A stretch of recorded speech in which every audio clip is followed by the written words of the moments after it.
So we're going to be talking about consignment because there's a lot being said about that just recently. We're going to be talking about watch prices. So we'll start off with the consignment. Now I think by now, unfortunately, because of the two relatively high profile cases we've had over the last couple of years, Hamish, good afternoon, in namely the Wizard and obviously the big one. I don't even want to say his name, to be honest with you, but we know we're talking about. So we got the Wizard and we got a certain timepiece gentleman where we have gone through a horrible period for all watch dealers that are trying their best to keep up the integrity and the reputation of the business in general. William, there's always two sides to a pancake. And that is absolutely true. Now, I thought David addressed the other side during his video, and I thought he addressed it quite eloquently, but probably a little bit too late. It was at the end of the video, and I think there's a danger, whilst warning everyone of the potential dangers of consignment, which anyone with a brain understands. Look, driving a car is very dangerous, particularly if you do it with your eyes closed. And I'm afraid that a lot of people have been consigning watches with their eyes closed in many instances. What we find ourselves in a polarized situation where two people, one in particular, because of his exposure, his international exposure, and his, the fact that everyone in the community knew him, or knew of him, I should say. The situation's been polarised, and there are people out there right now that are taking that opportunity, and I'm not talking about David now because David addressed it at the end of his video, but I'm talking about in general. There are a lot of people out there that are using the Anthony Farrer situation to tar every dealer with the same brush, and indeed the entire world of consignment.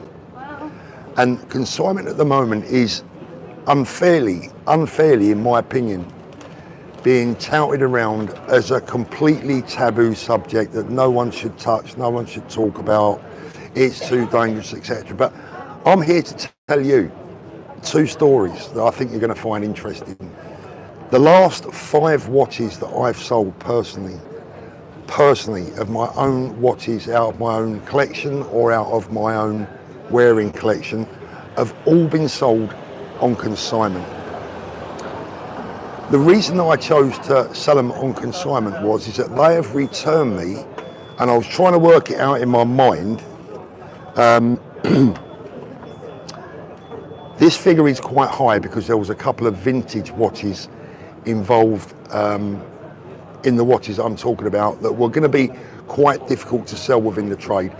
But over those watches, they returned me around 45% to 50% more than if I'd have sold them directly to a watch dealer in the trade. Hi Russ, good afternoon, hope you're well buddy. Loving your videos as always. Let's have a little look. Hulk's Green asks, is consignment on the brink? Hope not. David's vid was very honest. Trust is the key in this game. Look, exactly. Look, trust is everything. And the message is always invest in your dealer.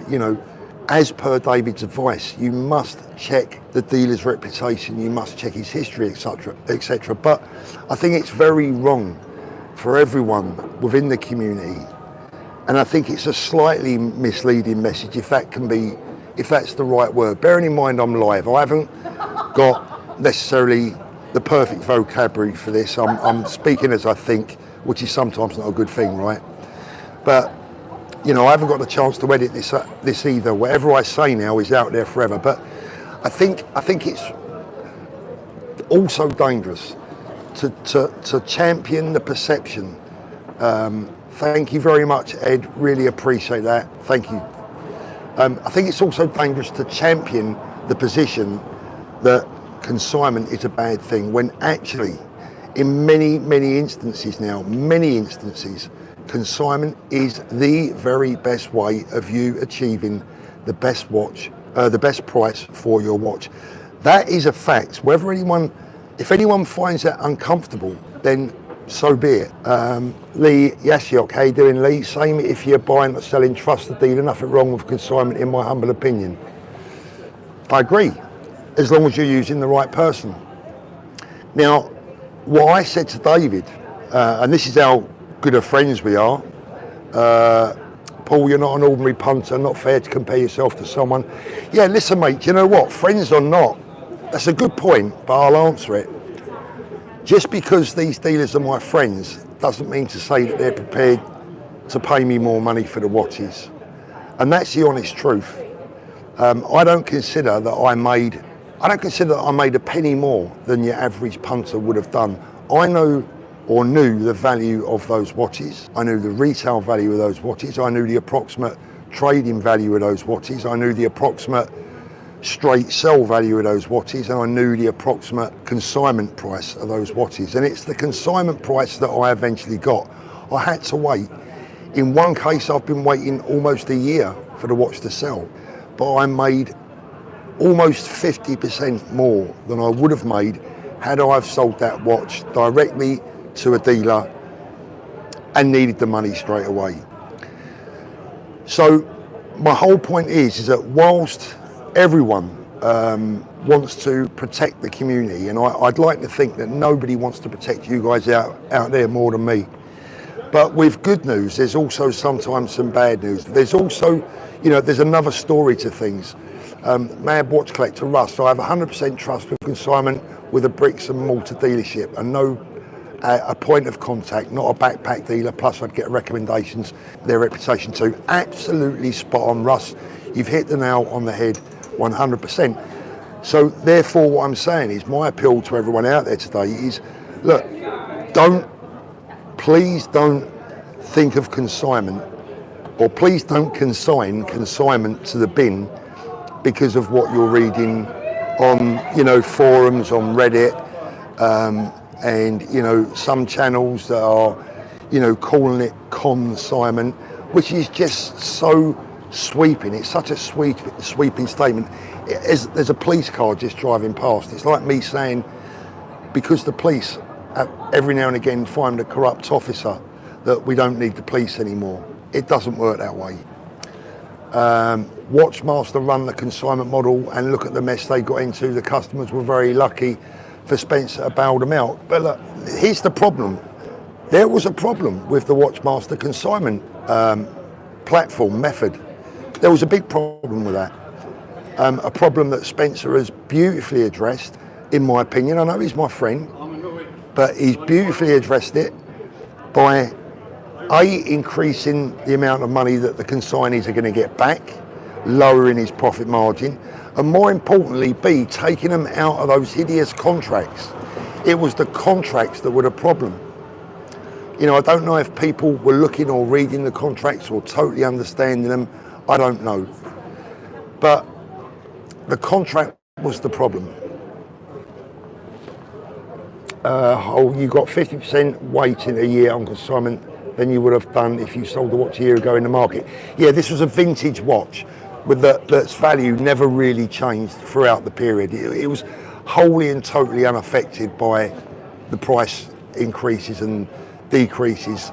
A lot of vintage watches, particularly outside the Rolex range, totally unaffected. 50% more through selling via commission, by consignment, and that's a lot of money. And there are a lot of other reasons as well, a lot of legitimate reasons, highly legitimate reasons, why some dealers are using consignment right now, because it makes sense from a business viewpoint. So this is just a comfy chat between us guys, right? If you put yourself in a dealer's position right now, let's just say that you've got a little shop or an office or whatever you've got, you're a watch dealer, and you have 5 Rolex Datejust in stock right now, all pretty similar models, different dials, but pretty similar models, give or take. Someone walks into your store, they've got another one to sell. Now you can either lowball them and potentially the next thing you know, you've got a review on Google that says, oh, I went into, you know, Fred Smith watches and, you know, he lowballed me, offered me, you know, much less than someone else, etc. Or he can say to you, well, look, this is a situation. If you want, we can add your watch to our inventory. We can return you a much better price. And that's the way that it will work. Now, of course, all of the warnings that David spoke about insurance, etc., they all go without saying. Again, I go back to my analogy. Driving is dangerous if you drive with your eyes closed. And selling a watch on consignment is no different. I have, over the years, let me tell you now, this is my view on consignment in general with luxury goods. The last 5 watches that I've sold have all been on consignment. I like watches. Let me come back to you in just 1 second, mate. The last 5 watches that I've sold have been on consignment. The next 2 watches that I plan on selling will also be on consignment. Not all with the same dealer, by the way. The last 3 motorbikes I've sold have been on consignment. My motorhome that I'm thinking of upgrading is almost certainly going to get sold on consignment. And the reason that I use consignment is because it's financially beneficial to me. Are the risks higher? Of course, but minimally, very, very slightly increased risk as long as you use the right person. Consignment has been magnificent for me personally and for a lot of other people out there that have been selling their watches in recent months. Let me just go back to I like watches. Paul, happens to mine and others consign watches if Spencer is robbed like Watchmaster? Well, first of all, I don't know if you've seen Spencer's new facility, but the chances of Spencer being robbed are probably about the same as the Bank of England's. But even if that did happen, and nothing is ever impossible, right? We have to look at that fact. Nothing is ever impossible. Spencer has world-class insurance that covers Spencer doesn't move a watch from his house to his shop without it being fully insured. And if you're going to leave a watch on consignment with a watch dealer, you're perfectly entitled to ask them to see his insurance cover and to even follow that up and check that it is indeed good enough. Now look, there's always a risk with insurance companies as well. But at the end of the day, if you want the extra profit, if you want the extra benefit of the extra money coming in through consignment, is it not worth taking that 0.001% risk with a big trusted dealer? Is it not worth it? I believe it is. There's a risk in everything. You know, look, you could sell it on eBay and get top retail price for it and get scammed a hell of a lot. It's much more likely that you're going to get scammed selling a watch privately in a bid to get the very top retail price. The times that I've had people in the past moan to me and say, I've been scammed. I said, where did you sell the watch? Craigslist. Well, there you go. Why did they sell it on Craigslist? Why did they take that risk? They took that risk because they was going to get an extra 500 quid, extra $700. That risk, that $700 or whatever it was worth the risk to them. Now, when you put that risk, when you equate that risk with a top-end dealer, that risk is virtually zero. Shaku, Paul, I know you have collaborated with David in the past, but I think you are poles apart on the subject of consignment. I believe you are a trustworthy person, but others out there not so. Look, David and I have been friends for years. I've known David since he was a teenager, and I've been friends with Alan for 20 years or more. We are actually on the same sheet, very much so.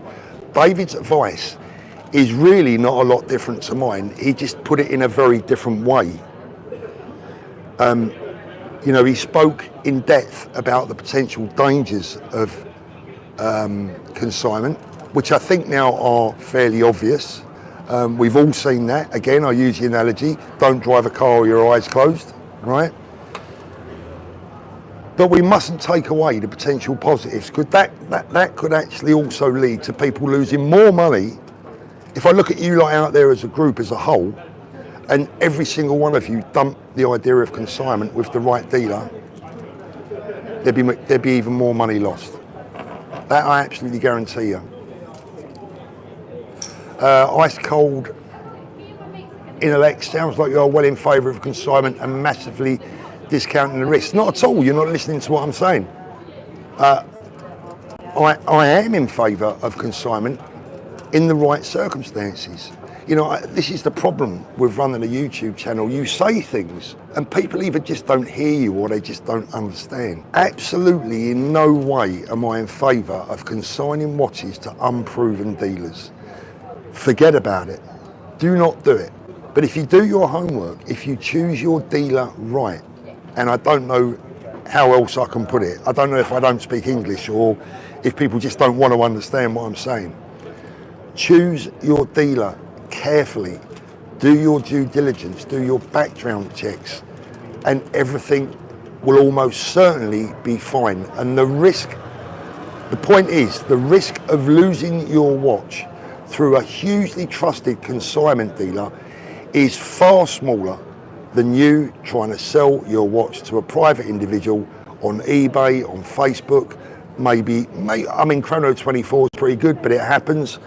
And it's certainly a whole lot less dangerous than you having people around your house coming to see a Rolex or an Audemars Piguet from someone that you've never.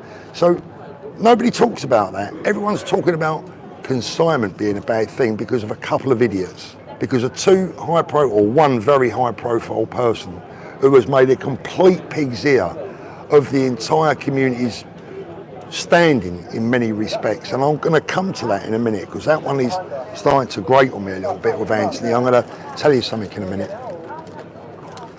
What we have now is we have people talking down a very useful tool for a lot of you guys out there. A very useful tool. We have a lot of people talking that tool down and treating it as if it should never be touched with a barge pole, like it's a red hot poker. But nobody is talking about the real dangers, and I've spoken about it plenty in the past, but the real dangers of trying to sell your watch privately.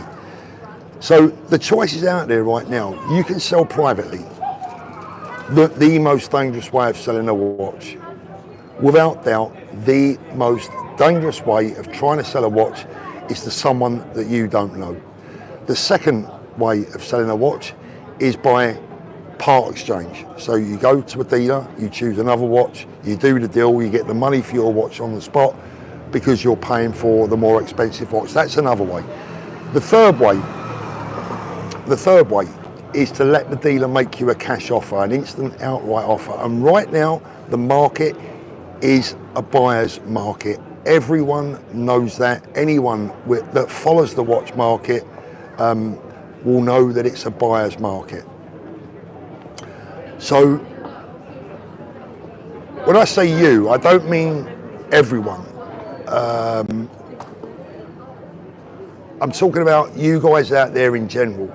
You guys can't have your cake and eat it. You've either got to accept that the dealers are going to be making you lower offers, wipe your mouth and accept it because you want a stress-free, hassle-free, quick sale.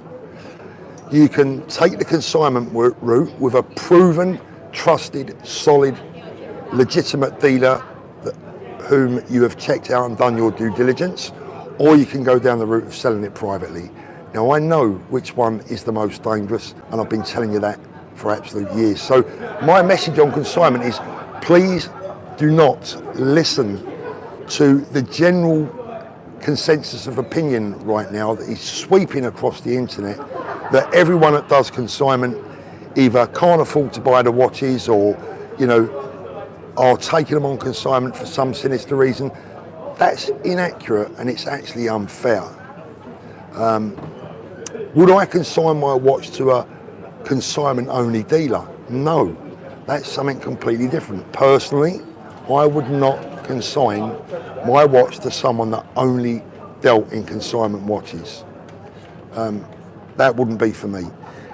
Any questions on that, guys, let me know. Watches of Switzerland offer me 5k trade-in for a 2023 Explorer 2. The guy confused the watch with the previous gen. That's not a surprise, is it? Elmo, you can lead the horse to the water, but you can't make him drink it. Yeah. Stephen, I'm not, again, Stephen, this is the frustration again. Stephen Peck, thanks for your message, mate. Is this response to David Khalil video? Is this a response to David Khalil video he posted about consignment? David is an honest, knowledgeable guy. Why would he lie? Stephen, whenever did I say, why do you people put words in my mouth? I've been online now for about half an hour. When did I say that David had lied? Can anyone remember saying that? So please don't suggest that I said that David had lied. I said that the message in general, watch my lips, the message in general was right, but I felt the way that it was put over could have been better, and I think it lacked a better explanation of how consignment can work in a positive fashion. Cutty Sanders, at what price point do most violent thieves not bother trying to get your watch, Paul? I think, to be honest with you, it's mostly, you know, look, if you take away Patek, AP, Rolex and Richard Mille, in general, I think you're fairly safe. I mean, you could wear a 50 grand Lange & Söhne, and I very much doubt that anyone's ever going to bother with you. David is an upstanding guy, absolutely. I don't know whether I need to go back to school and learn to speak English again sometimes, because I don't quite get how anyone could not understand the point that I've been trying to put over here this afternoon. I don't disagree with the sentiments of David's video. What I do disagree with is those of you out there, of you guys, not David, because David's message, particularly at the end, he addressed it very well. Because he said, look, you know, this can work to your advantage. His message was the same as mine at the end of the video, but a lot of people won't have seen that. Our messages are not too dissimilar, but some of you guys out there in the Watch You Do space, and I've only got to look around at some of the channels to see what's being said.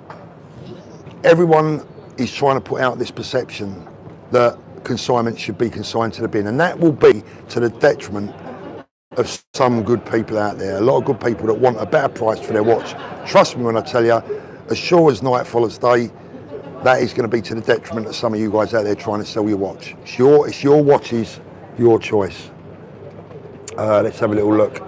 Indy, hello Paul. Do you think that we will be getting a call from ADs in this new watch environment? Indy, yes, I do. In many instances. Matt, that watch was sold, yeah, and I did get a reply from them. I did a stream about that reply, if you missed it. Yeah, I think a lot more people are getting the call, but I had a WhatsApp from a viewer yesterday who bought a Rolex from an AD, I won't name him. He's been on the waiting list for another couple for 2 years. Rung him up this week to see if there was any update, and he was told that his application would need to go in front of their managing director, and you know, he'd have to reapply, and he just said, look, at the end of the day I'm going to tell him to shove it where the sun don't shine. So will more watches be becoming available? I think so. Is the authorised dealers' attitudes changing towards you guys out there? I don't really see it at the moment, at least. Uncle Jonga, can you do a live stream on this topic, Paul, with panel guests such as Hot Topic, Get Stuck Into It, Get JJ, David on, etc., etc.? Yeah, look, it's something that I'm more than happy to do. You know, as I said, I think in many instances, in most instances, all the dealers, all the good dealers, will be on the same song sheet. But I always think it's a good idea. If you're going to put one side of the story, it's important to balance it up with the other side as well, so that everyone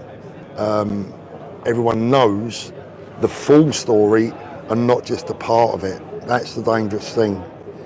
Maverick 41, I'd rather just keep all my watches, someone else in my family can get the benefit when I stop ticking. Not a bad idea.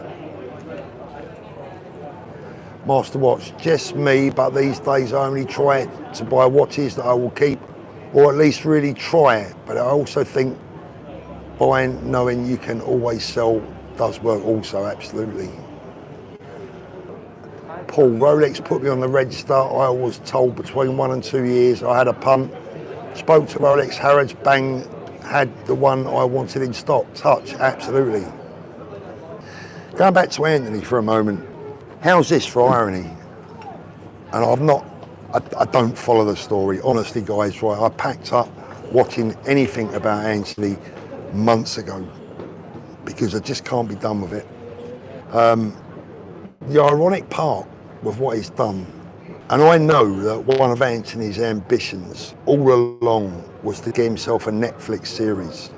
Anthony is, that has been an ambition of his. That's what he wants to do. That's where I think he saw his future when he was producing the somewhat polished Timepiece Gentleman videos. And let's be fair, they were quite polished. And I think all that was in an attempt to try and get himself a Netflix series. The sad part about this whole sorry affair, he's probably closer now to getting what he wanted than ever. Probably closer now than ever. The irony in that makes me feel sick to the stomach. Because this is also the problem with YouTube and the watch space, is that people want drama. They love the drama, they want the drama, they feed off it. That's what gets the views, that's what gets the clicks, drama. Doesn't even have to be true. As long as there's drama involved, people will watch. And if that was to come about ahead of people, other people in the business, and I'm definitely not talking about myself here, definitely not talking about myself. If that was to happen ahead of other well-known people within the watch YouTube space, that would be a travesty. That would be a total injustice.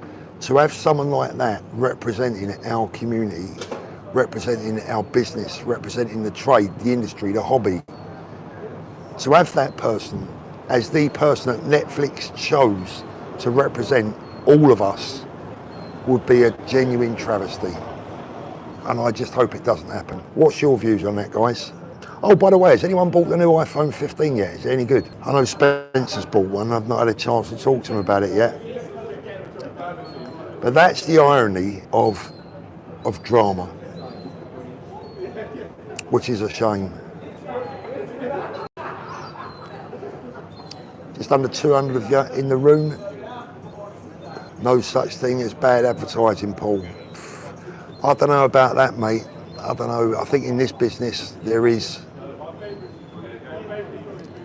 not a single authority brought him to justice. There was another theory floating around yesterday. Not my theory, by the way. Again, watch my lips. Not my theory. Before anyone puts words in my mouth. Lee, Pro Max on order coming in 3 weeks. Yeah, I want to see the camera. The theory that someone mentioned to me yesterday, and this is really, really out there, but is it possible, is that all this is a hoax, a complete hoax. That, and I find this hard to believe because it would mean that other people were in on it, and I think that would be impossible. But there's another possibility that he could be stringing them along, in that all of a sudden he comes up with the money, bang, tries to turn himself into a hero. Look at me, I made a mistake, I put it right. Again, this theory, whilst it might be a bit crazy, sorry, there's a big lorry just pulled up. All this theory, whilst it might be a bit crazy, if you think about it, which I did last night, it's all very, very Netflix friendly. It's all very, very Netflix friendly.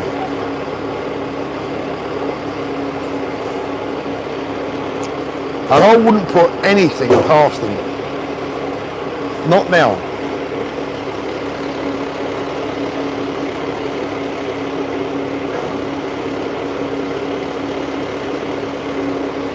Yeah, get me up to 100 upvotes, guys. Be really appreciative. Hopefully this lorry gets going. That's it. Yeah, he's on his way. So, guys, what do you think of the picture quality today? I'm running on mobile Wi-Fi and I'm running on a more professional mic. So can you just let me know? Give me points out of 10 for the picture and the sound, please. Just so you know, I know that if you would you appear in this Netflix series as a critic? Yes, absolutely.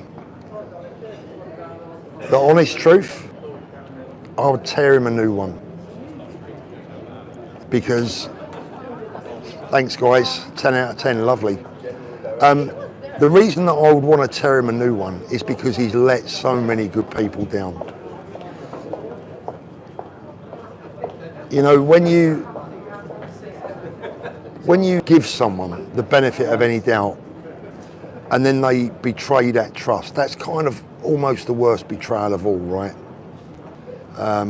Why would they want me in a series? You know, I mean, I'm just an old guy that does YouTube. You know, I'm not exciting. I mean, whether you like him or whether you don't, Anthony created exciting content. You know, if you put Anthony's name in the title of a video, you'll get more views.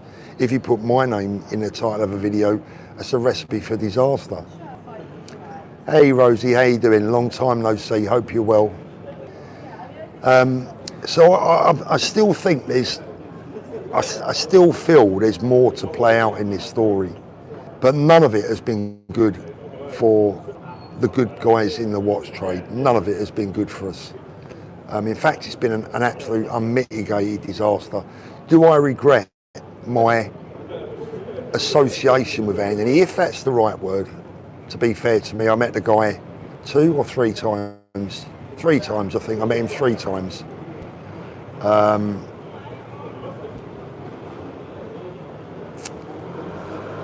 You know, yes, I was friendly with him. Yes, I stuck up for him now and again, because I always stick up for people that have shown respect to me.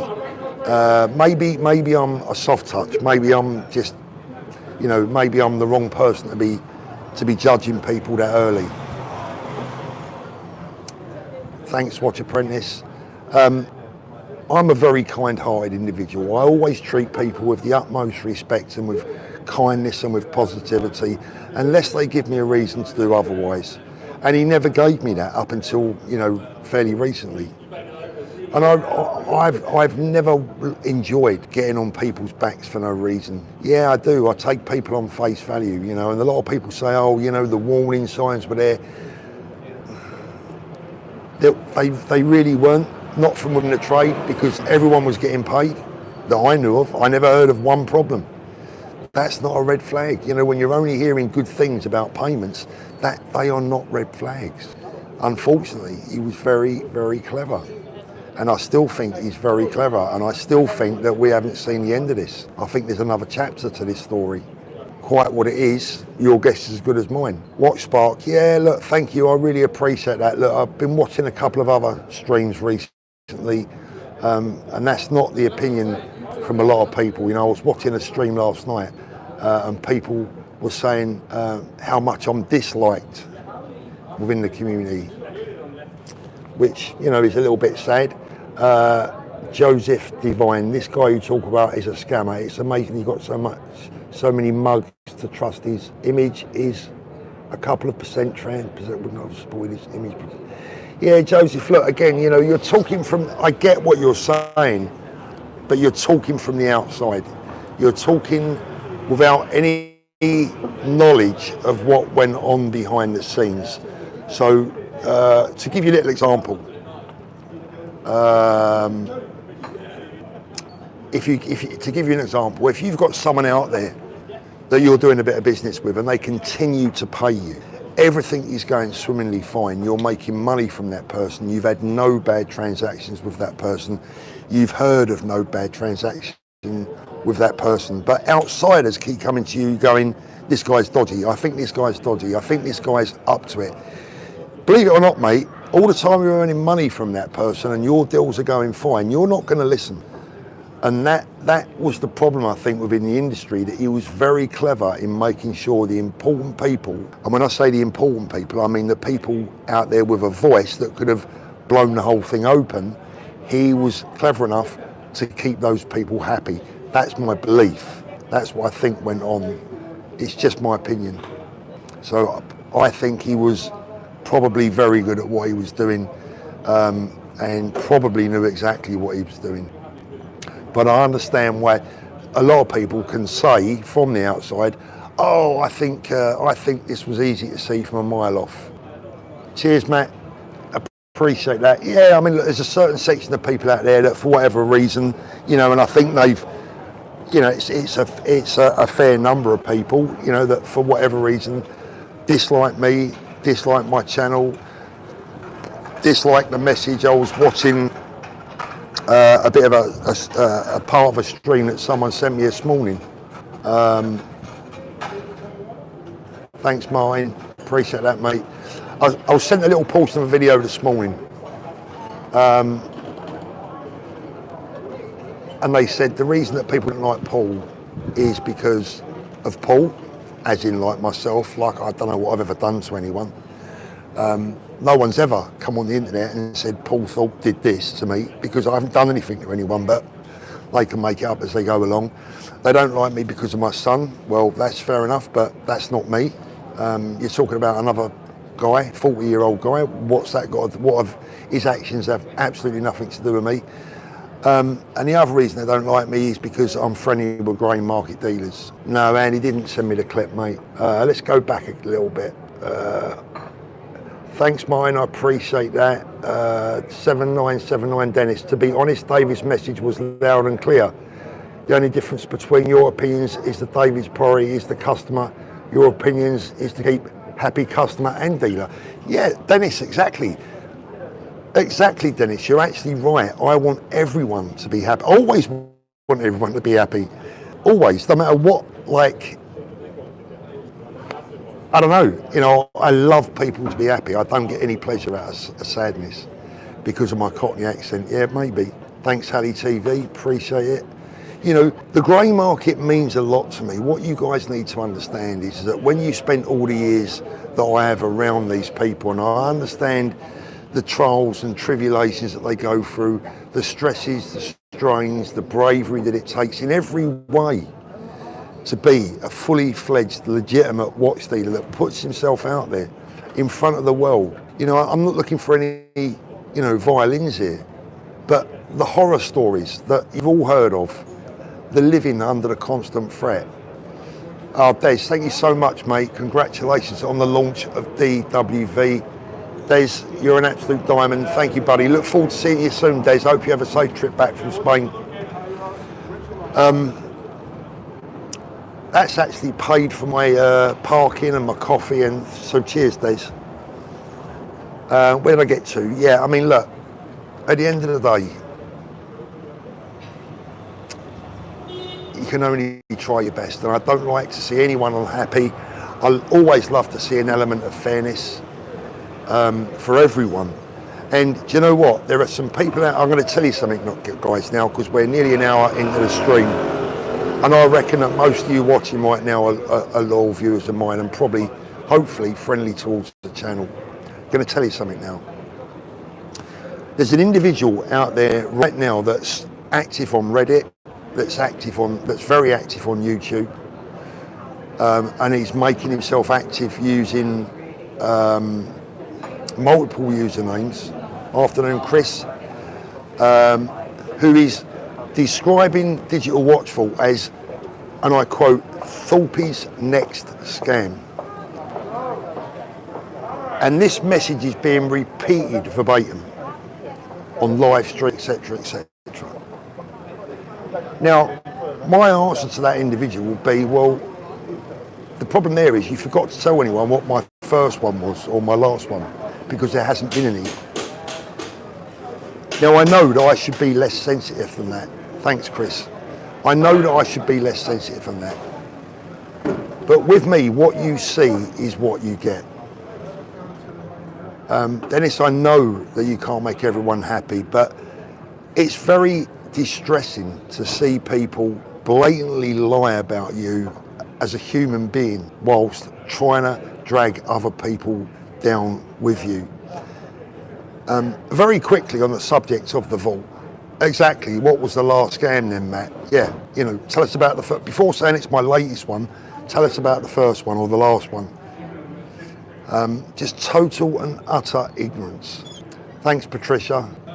Yeah, I get that, boss. You know, very quickly on the subject of the vault, I am so excited about its future. It's not as it is right now version 1.1.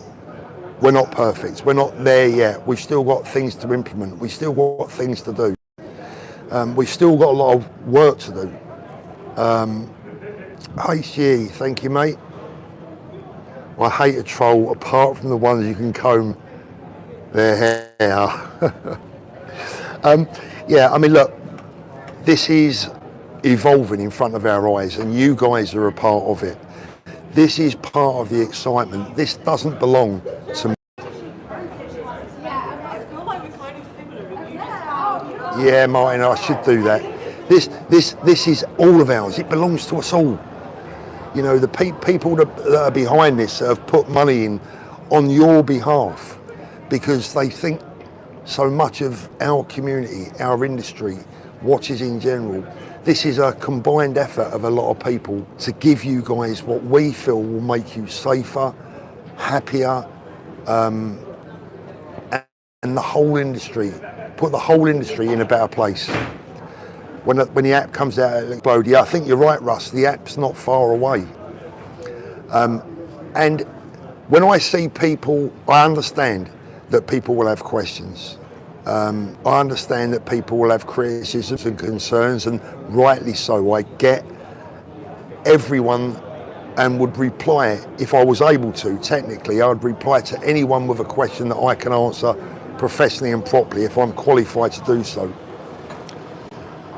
But another individual that is fairly well known as a commentator on as someone that leaves comments on our channel, posted last night that, you know, about, oh, I hope everyone's put their name and address and what serial numbers in, you know, so in other words, insinuating that, you know, all your details are gonna get out there. We don't even take your address, which just goes to prove they're not even looking at what you're offering before they're criticising.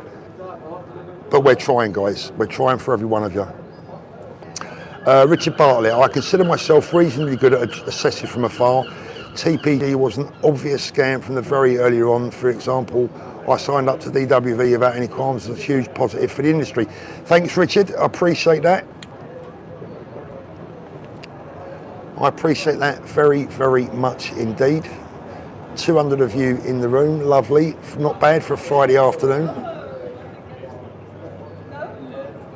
7979 Dennis, thank you, Dennis. I genuinely hope that is the truth, mate, because I tell you now, the hours and the weeks and the months of work that's gone into what we've just achieved, frankly, if I'm honest with you, has brought me to a very low point in my life. When I say a low point in my life, I've been struggling for the last few weeks because sometimes the negativity can get into your head more than the positivity. Yeah, I need a holiday away from the camera. Yeah, I mean, look, I like being with you guys. You know, I like being with you guys a lot. You know, I've made so many good friends, and we talk about so many good things. But the bad people will be the bad people. That's a really good question, Joseph Divine. Thank you for that. How would Digital Watch Vault deal with watches if reported stolen TPG? I'm so glad you brought that up. Cheers, Bobby. Joseph, best question in the afternoon, mate, because you reminded me of a question that someone else last night. Let me tell you something now. If the vault had been in operation, Anthony Farrow would not have been able to have done what he did. The Pie Master 09, no disrespect to you, Paul, but you get very aggravated if the audience don't agree with you. No, it's not. I don't get aggravated if they don't agree with me. I get frustrated if they don't understand what I'm saying. That might be my fault. It might be my lack of vocabulary, to be fair. But we've already had a couple of instances during this stream where I've said something and someone has completely taken that out of context and said something that I didn't say. In other words, they've put words in my mouth. That gets frustrating. I don't get angry when people don't agree with me. I get frustrated if they don't understand what I say. That's probably partly my fault. But I do get a bit of that, and I've had it already a couple of times on this stream today. thanks, Pie Master, anyway, I appreciate that. Going back to the Anthony thing with the vault, once your watches are in the vault, you have a digital record of your ownership.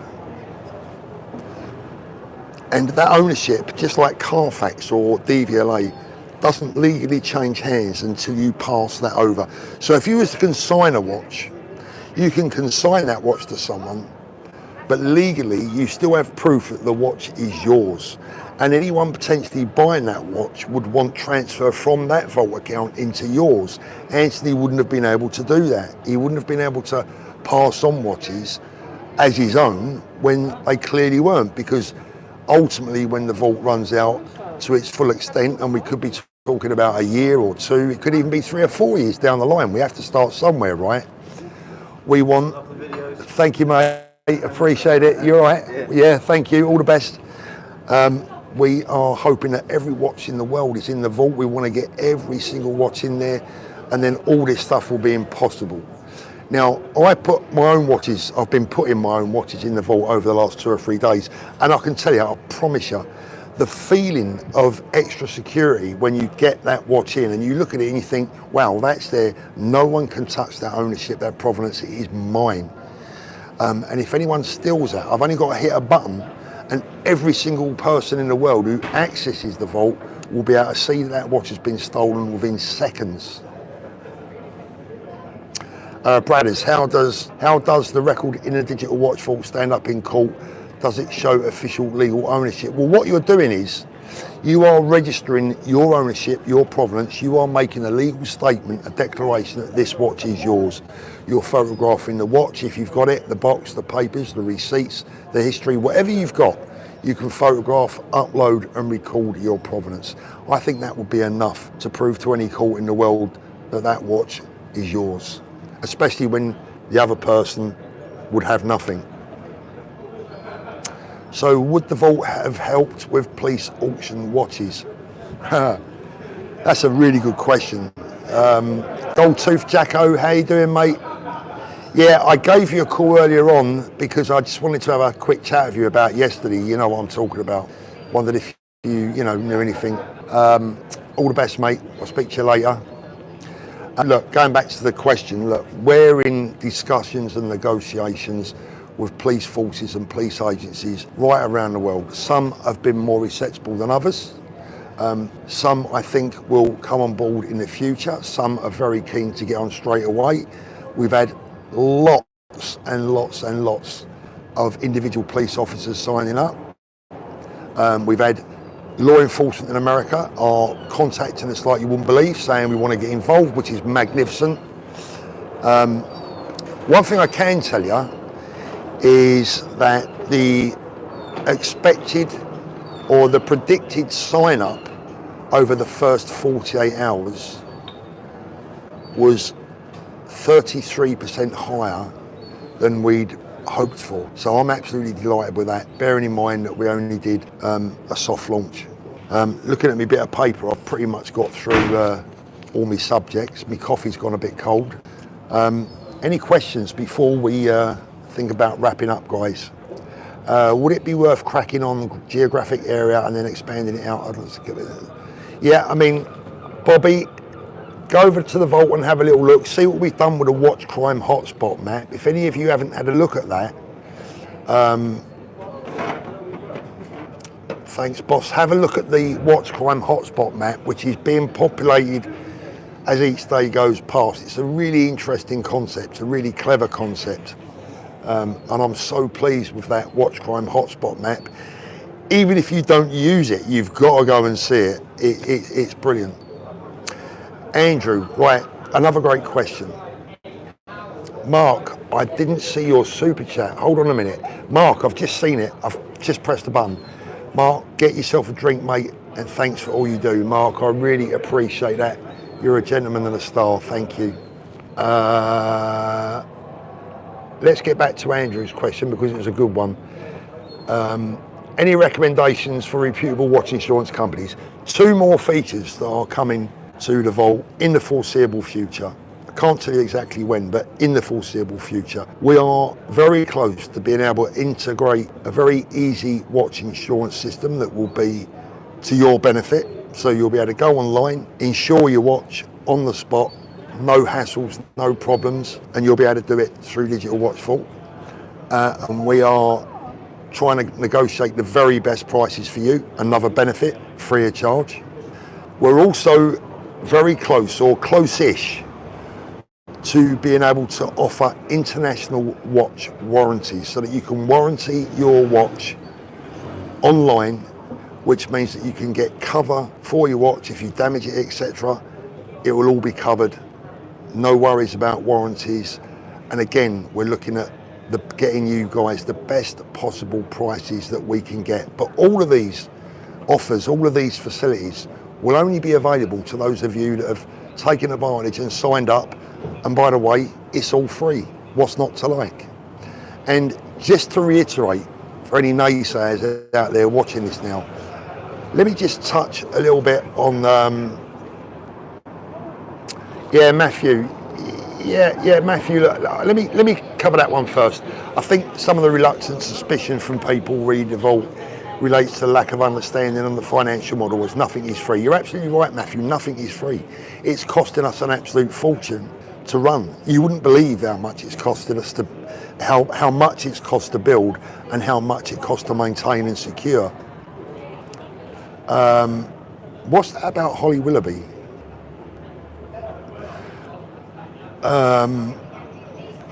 That's thrown me. I don't know what that message is all about. But there's no mystery. We have Dee involved, who is out there as I speak, getting in brands, getting in supporters, kidnapping. Wow. I want to tempt. Blimey. So we pay for ourselves. You know, it's the sponsors and it's the dealers and the manufacturers that will pay for your service. So for those of you out there that dislike the grey market or that dislike the watch industry, well, those guys are going to be paying for your free service. Now, we understand that we have a lot of expense coming our way, but we've built ourselves a 3-year runway. So we have 3 years to make this work, which is a long time. And I have no question, no doubt in my mind that it will become the biggest, the best, most respected watch platform anywhere in the world. What I have said is that I don't believe that I'm really the right person to be the voice of the vault for various reasons. We need someone that's a bit more slick, you know. It will be, Stephen, it will be very soon. But I was chosen for the soft launch because I have a very nice, loyal following that's not too big. We didn't want 100,000 people on the website in the first hour, just in case there were any problems. That's what a soft launch is all about. Anyway, enough of that, because I know that some of you will be bored with it. Guys, what a lovely stream we've had today. Martin. Bobby, I can see producer Michael is part of the crew, and Michael's a big supporter of what we're doing. You know, he'll be releasing a video very shortly talking about it, I think you'll find. Hi Dave, how you doing? South London, Millwall. Don't talk about football this week. Our lot had a right crappy result. Still recovering from that one. I was hoping for a good one to cheer me up a bit. Instead it nearly sent me over the edge. What can I do? So what I'm going to do with this video probably is when I get home, I'm probably going to remove this live video, cut it into a regular video and re-upload it. It's probably a bit more interesting that way. Ian, how you doing, mate? You all good? Watch, it's Brian. Times like these are when a pipe full and a cup of coffee really set me back to straight. Yeah, absolutely, mate. Thomas, what about watches you have bought second-hand off eBay, Chrono, etc.? What if the seller you bought the watch off uploaded pictures of that watch to the... Okay, look, Thomas, The answer to that is that you can't just upload any old watch into the vault and claim that it's yours without knowing a lot of details and without being able to photograph the watch set to a certain time, etc. So thanks, Peter. So if you go and have a look at the process to sign up and to upload a watch, you'll see.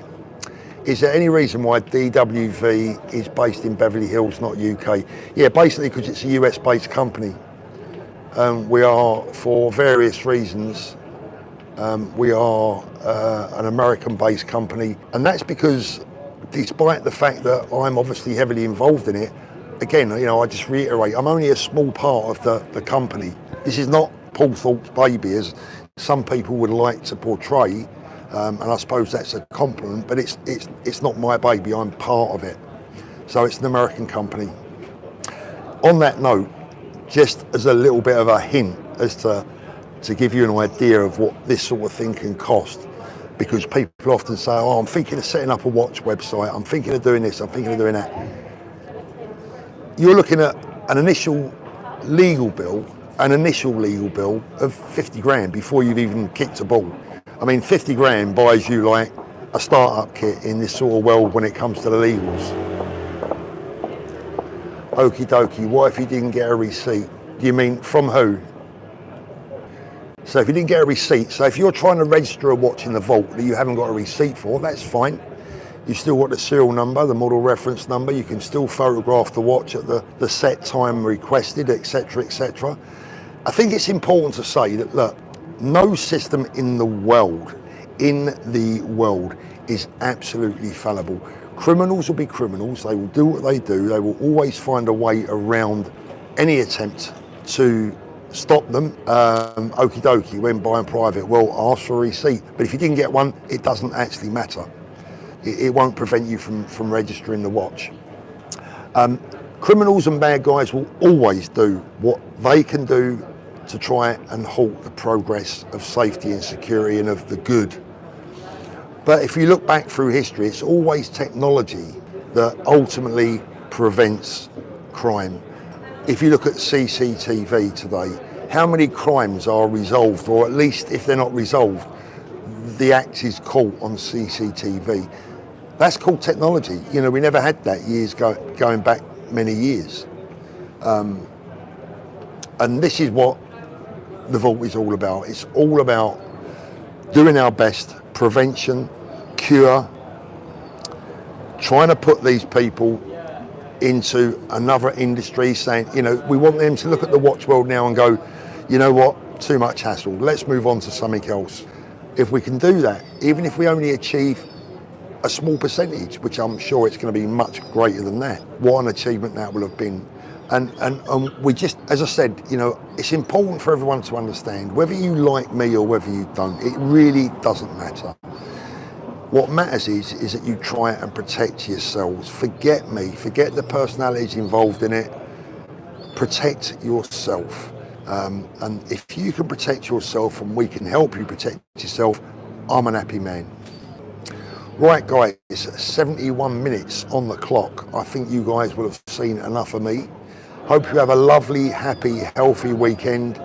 As always, thank you for watching, and we'll speak again soon. Have a great one, guys.